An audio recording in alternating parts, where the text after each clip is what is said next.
What do you do with them?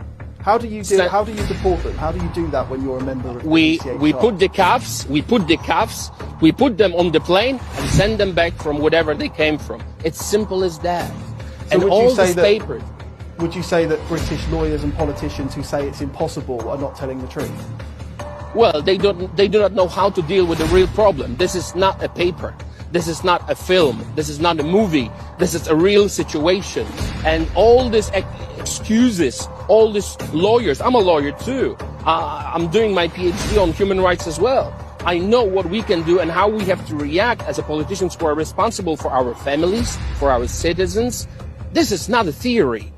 This is a time for people who can act, not debating. We are debating since 2015, as I said, when Germany started this method. It's time to act. So what I would say to your political elites or to the people, I would say send them back. Do not read anything. Send them back. Protect yourself, because it's not about your fancy way of living. It's about protection. It's about surviving. It's not a joke. So many people are killed, raped, stabbed. How long can you wait? How many must suffer? How many must lose their lives until someone will take action?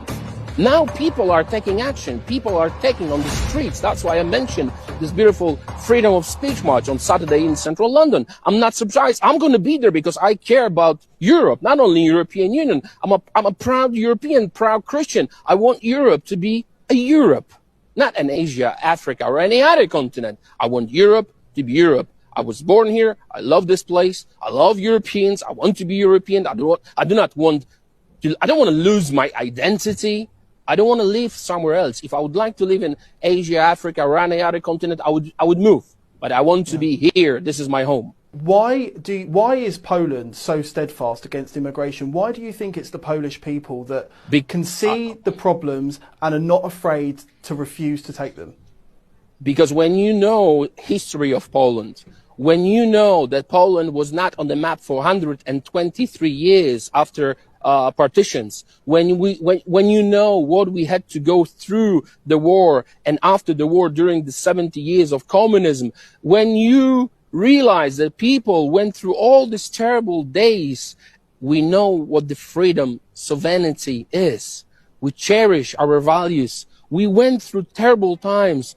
We don't want to lose our identity. We don't want to be under communism, under any other system. We want to be Polish because we love Poland. We do have our reasons. So if you love your country and if you are experienced throughout generations with such a horrible things,